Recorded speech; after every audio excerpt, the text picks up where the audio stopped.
Bienvenidos a Propiedad Privada. Soy Diego Molina y hoy Ginebra Camejo, que le mandamos un saludo, está en Paraná, Entre Ríos.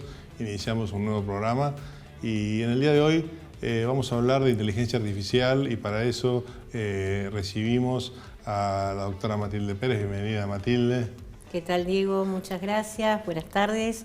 Matilde es directora del Centro de Innovación Jurídica de la Universidad Católica Argentina, doctora en Ciencias Jurídicas también, profesora, autora de muchísimos libros. Y es un tema que nos interesa plantear, que hoy todos queremos saber un poquito más del tema de la inteligencia artificial, aplicada a las profesiones, aplicada a la vida diaria, y eso es lo que estás investigando. Bueno, ¿qué tal? Muchas gracias entonces por esta propuesta. Efectivamente, en estos días estábamos hablando con Laura sobre el tema a tratar acá y justamente la inteligencia artificial es una temática que nos trae a todos, no digo con cierta preocupación, pero sí con inquietud, con expectativa, en todos los ámbitos de la vida cotidiana, desde lo más simple, que son las aplicaciones que utilizamos, por ejemplo, para movernos en el transporte público, hasta algo más complejo, como puede ser la utilización, por ejemplo, en el ámbito de la medicina para el diagnóstico, pero puntualmente pensando en el ejercicio, en el desarrollo profesional, tanto en el ámbito jurídico, como pueden ser los escribanos, abogados y todas las otras profesiones que están al servicio de la justicia, realmente se presenta como un verdadero desafío en el ejercicio profesional. Lo primero que tenemos que tratar es de desmitificar a lo que es la inteligencia artificial. La inteligencia artificial no es una inteligencia que corre paralela o es análoga o semejante a nuestra inteligencia. De hecho, la misma nomenclatura inteligencia artificial salió en una conversación de los que son los primeros ideadores o desarrolladores de esta herramienta y lo pusieron como un significado por oposición a lo que es la inteligencia natural. Entonces, esa es una primera aclaración. La inteligencia artificial es una herramienta. No Eso está muy bueno lo que decís para aclararlo bien. Inteligencia artificial como una creación aparece como una herramienta al servicio del hombre. Exactamente. Hay algo que tenemos en esto de insistir siempre, que es nosotros como seres humanos, en nuestra dignidad como seres humanos, somos seres que captamos la realidad, internalizamos la realidad y a través de eso razonamos, emitimos juicios y creamos conceptos. La inteligencia artificial no tiene esas capacidades. De hecho, la inteligencia artificial lo que es, si se quiere, es un gran procesador de millones y millones de datos a una velocidad que nunca nosotros lo podemos alcanzar. Pero la inteligencia artificial no razona, no piensa, no reflexiona. La inteligencia artificial no es empática. La inteligencia artificial lo que te va a dar es una respuesta que es la que va a poder, digamos, de alguna manera desarrollar sobre la base de las informaciones que tiene y sobre probabilidad estadística. Por eso es que muchas situaciones donde excede, digamos, el conocimiento de programación o los datos con cual fue entrenado el modelo de inteligencia artificial, puede ser que no tenga respuestas o si tiene que elegir, por ejemplo, los vehículos de conducción autónoma, ¿a quién protejo? ¿La vida de un bebé o protejo la vida de un anciano? Y un ser humano tiene una disyuntiva en cuál proteger. Las dos vidas tienen el mismo valor. Y posiblemente el sistema de inteligencia artificial te va a decir, y protejamos la vida del chiquito menor. ¿Por qué? Y porque tiene más probabilidad vital que una persona mayor. Por eso es que bajamos un poco con esto. Hablaste de algo de la empatía y eso es algo que solamente una persona humana, un profesional, en un caso puede aplicar. Es decir, él ve un montón de situaciones que no salen de datos precisamente o de la velocidad de la información, de los datos que se pueda aplicar a través de diferentes programas o diferentes sistemas. Es así. Cuando estamos hablando de inteligencia artificial estamos hablando fundamentalmente de datos. Hoy el dato o los datos son uno de los mayores activos dentro de lo que es el sistema financiero. Si uno observa, por ejemplo, las cotizaciones en bolsa, las que más crecen o las que más volumen tienen o mayor precio alcanzan son generalmente las vinculadas a las tecnológicas, ¿sí? Los grandes proyectos de inversión los están desarrollando las tecnológicas.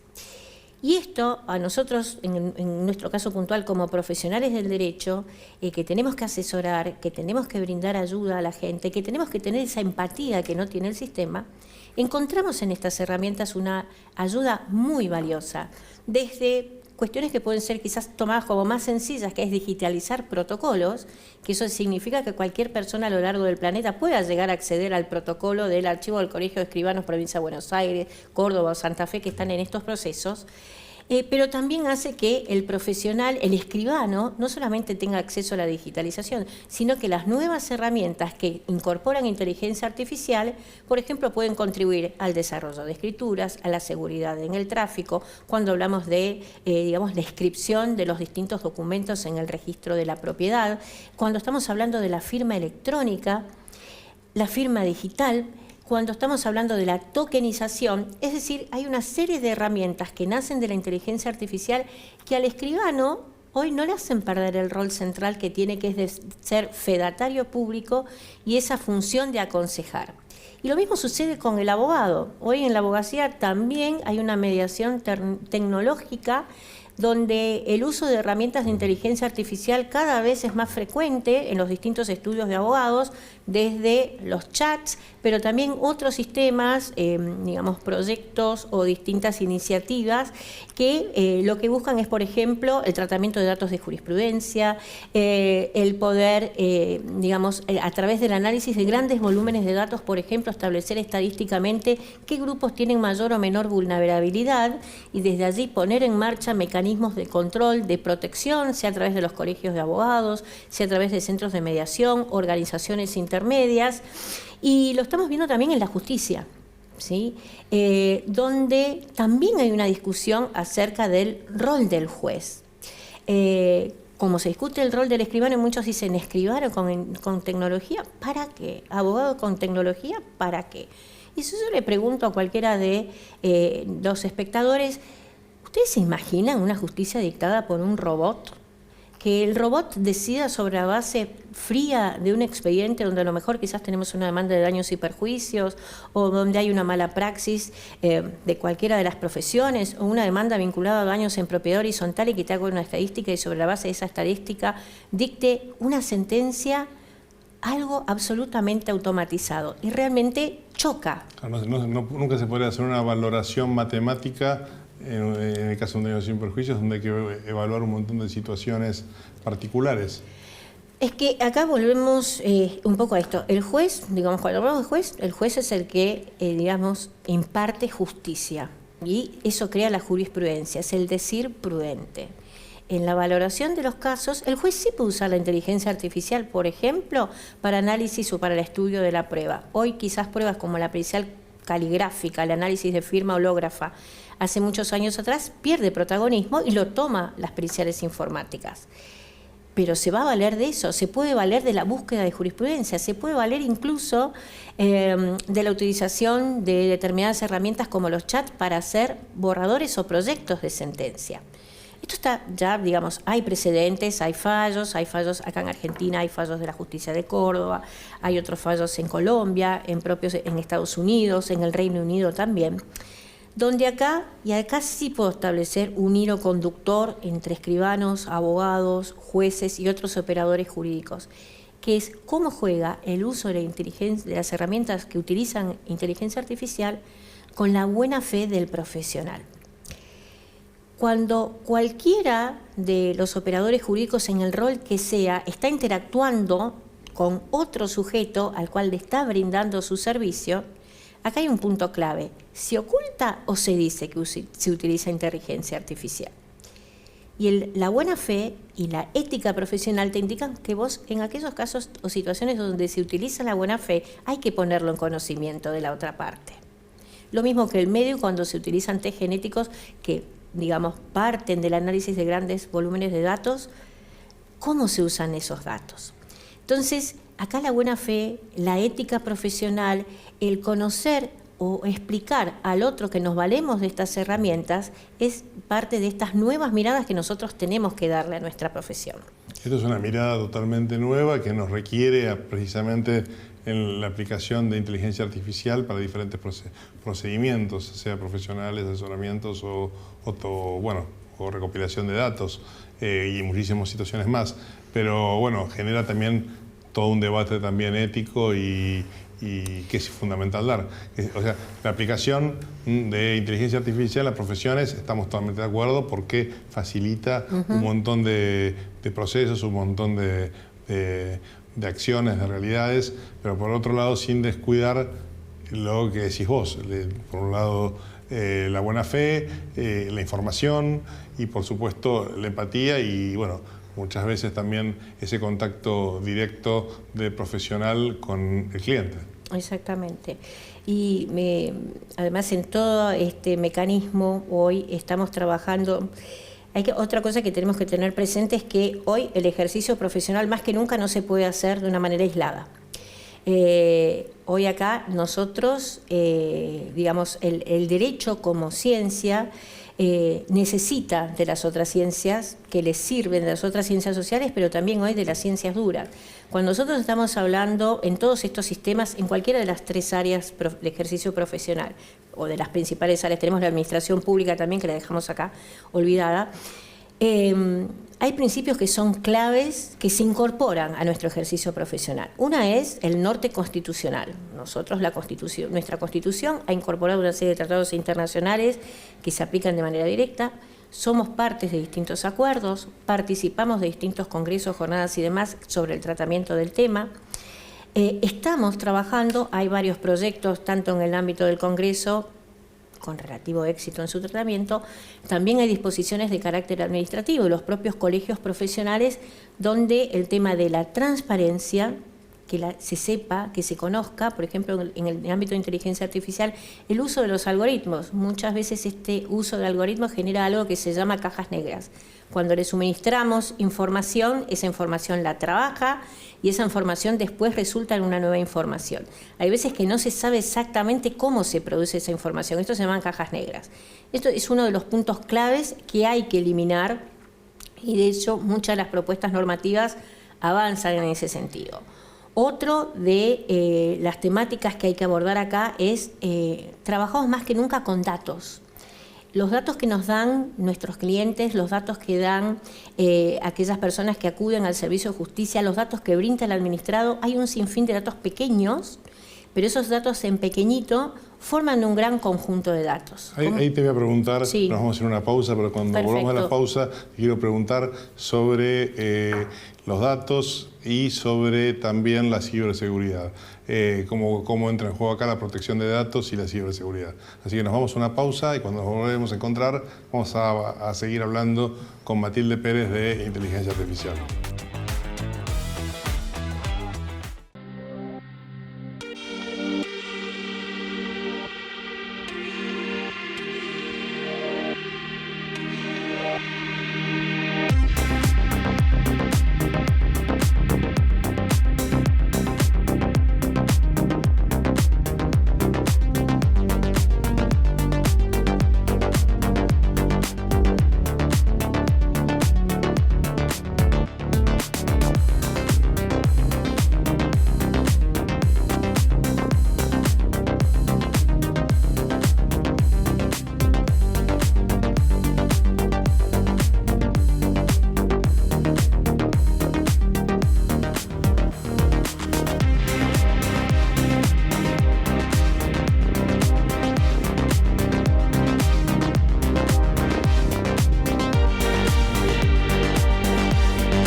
Héctor, Argentina te necesita.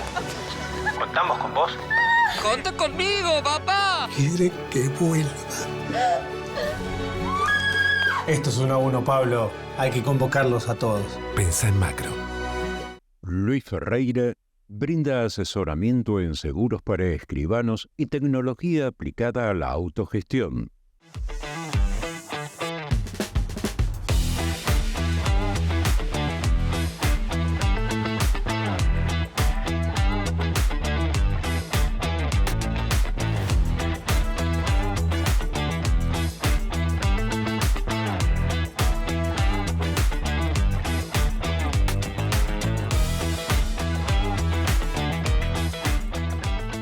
Bueno, y seguimos acá conversando con la doctora Matilde Pérez, que es directora del Centro de Innovación de la UCA, Innovación Jurídica, y hablando hoy de inteligencia artificial. Estamos hablando del tema de datos y el tema también que dejamos planteado, el tema de ciberseguridad, protección de datos personales, ciberseguridad. Sí, así es. Bueno, el tema de protección de datos personales hay como 2 esferas importantes. Una es vinculada al tratamiento de los datos. Nosotros tenemos una ley nacional de protección de datos que es un poco viejita, es de principios de los 2000, pero que todavía sigue utilizándose. Hay varios proyectos también. Tenemos hoy como norte, que en muchos casos se la está utilizando en diversos proyectos, pero también a veces en normativas de compliance o con normas de autorregulación en empresas, organismos, que es el caso del Reglamento Europeo General de Protección de Datos, que es de 2019, y el propio Reglamento de Inteligencia Artificial, que entró en vigencia el año pasado, donde hay una categorización de datos y hay una categorización de riesgos en el uso de inteligencia artificial, y sobre esa base cómo se tratan esos datos, quiénes son los responsables. Esto es lo que hace, digamos, el ejercicio habitual profesional. Por otro lado, tenemos otro gran tema, que es el de la brecha de seguridad, y acá es donde entra el cibercrimen, donde hay un convenio ya vigente, hace un convenio que tiene 20 y tantos años, que se firmó en Hungría, acerca de cuáles son los lineamientos en ciberseguridad, porque ciberseguridad tiene otra lista más a considerar, que es lo transfronterizo. Muchas veces las brechas de seguridad que se dan en estas herramientas tienen distintas variantes o distintas caracterizaciones. En muchos casos son siempre brechas de seguridad que pueden venir por un defecto o un desarrollo de producto, y esa brecha es utilizada por el hacker, que muchas veces puede ser o no una organización. En otras veces los ciberataques no tienen como forma inmediata hackear el sistema o de inteligencia artificial en sí, la plataforma o el servicio que está prestándose, sino que es las propias herramientas de inteligencia artificial son tomadas como rehenes en búsqueda de rescate.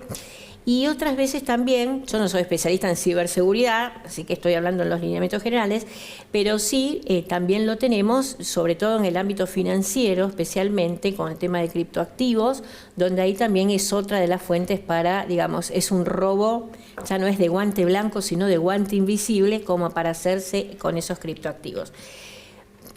Es de decir que los estados en este punto tienen una actividad muy intensa, lo mismo en el ámbito, por ejemplo, la Unión Internacional del Notariado viene a la cabeza con esto, lo tenemos también en el ámbito de los distintos colegios profesionales, donde las brechas de seguridad fundamentalmente lo que conculcan es justamente, cuestionan este servicio de fedatario público del escribano, en el caso de los escribanos, o en el caso de los abogados, el acceso a expedientes que, por ejemplo, tienen o necesitan de alguna protección especial, ni hablar de los expedientes judiciales. Que allí abre desde el ámbito penal, con reformas en la normativa penal, que viene esta idea del cibercrimen, vinculado también con lavado de activos, con tráfico de personas, con el tráfico de datos. Y también tenemos otras esferas cuando estamos hablando del cibercrimen, qué pasa con la responsabilidad de los profesionales, que acá habría una ruptura del nexo causal, con lo cual el profesional quedaría relevado de responsabilidad en estos casos, porque en realidad el profesional se vale de la herramienta, va a contratar o va a tener los mejores sistemas de seguridad, los mejores firewall posibles para evitar cualquier tipo de ataques, pero hasta ahí. Sí, pero bueno, estas son parte de todo este contexto cuando estamos hablando de inteligencia artificial, ¿sí? Podemos hablar Sí, largo por y supuesto, tendido. pero bueno, lo que me parece que es importante destacar que el buen uso de la inteligencia artificial en las actividades profesionales es algo que sirve, es algo que se viene implementando, que ya llegó, y esta aplicación de nuevas tecnologías de inteligencia artificial al servicio del hombre y siempre teniendo en cuenta, como dijiste vos, la buena fe, la empatía, y yo me pongo a pensar también en el trabajo del escribano, captar la voluntad de las partes, es decir, saber que es fundamental para proteger los derechos. Hay un lenguaje no escrito cuando uno trata con el cliente, que es el lenguaje corporal. Eso nunca lo va a poder sustituir la inteligencia artificial. Hay algo que es el saber hacer, la experiencia que cada uno tiene como profesional, el trato inmediato con la persona, aún cuando decimos la intermediación tecnológica, por ejemplo, en el Zoom, pero hay algo que eso la inteligencia artificial no lo tiene. Creo que tenemos que ir ya cerrando, pero sí me gustaría decir esto, si me permitís, siempre lo que tenemos que tener presente que la inteligencia artificial es una herramienta al servicio del ser humano.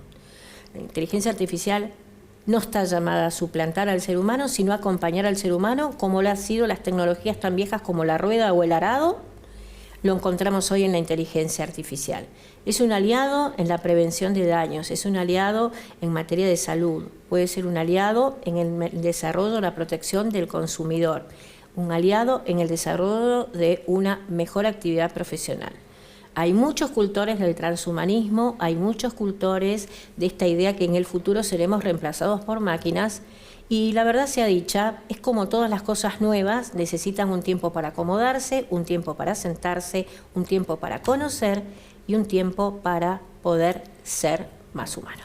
Bueno, la verdad que, gracias por una gran reflexión, de seguir trabajando, ahora comenzaremos seguramente cada vez más a aplicar inteligencia artificial en todas las profesiones, en todas las actividades. Hablaste también hasta del Estado, que será para otro programa, pero lo importante es el mensaje de esto de ir adaptándose, de ir trabajando, ir aplicando, y siempre en beneficio de, este programa de la protección de los derechos de las personas.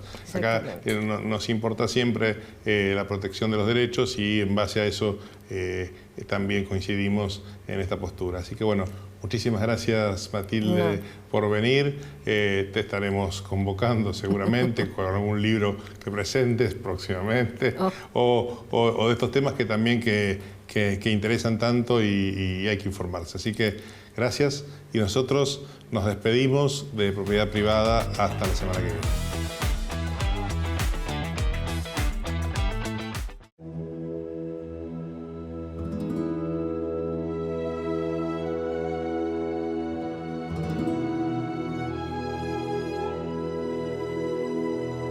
En el corazón de cada rincón de nuestra amada Argentina se encuentra un relato por contar, tejido con la tinta de la historia y certificado con el sello de nuestras tradiciones. Somos un país de contrastes, de diversidad, de infinitas bellezas que nos maravillan en cada paso que damos. Somos Argentina, un mosaico de culturas, de subdialectos, de costumbres que danzan al ritmo de nuestras raíces. Desde el altivo tango en las calles de Buenos Aires hasta la chacarera del noroeste. En este vasto territorio encontramos un pilar fundamental de nuestra sociedad, el notariado argentino. Guardianes de la ley, garantes de la seguridad jurídica, testigo de nuestros más profundos pactos y compromisos. Con su pluma escriben los capítulos de nuestra historia, sellando la confianza y la honestidad en cada documento. Detrás de cada firma hay sueños que se hacen realidad, promesas que perduran en el tiempo y la certeza de un futuro más seguro. El notariado argentino es el puente que une nuestras voluntades, que resguarda nuestros derechos y que fortalece el tejido social de nuestra nación. En Argentina, Cada paisaje, cada palabra, cada gesto nos recuerda que somos parte de algo más grande. En ese camino, el notariado argentino sigue siendo un faro de confianza, de justicia y de esperanza. Porque en nuestro país, la grandeza reside en la nobleza de su gente y en la fortaleza de sus instituciones. Unidos, escribimos juntos la historia de un país lleno de pasión y de futuro.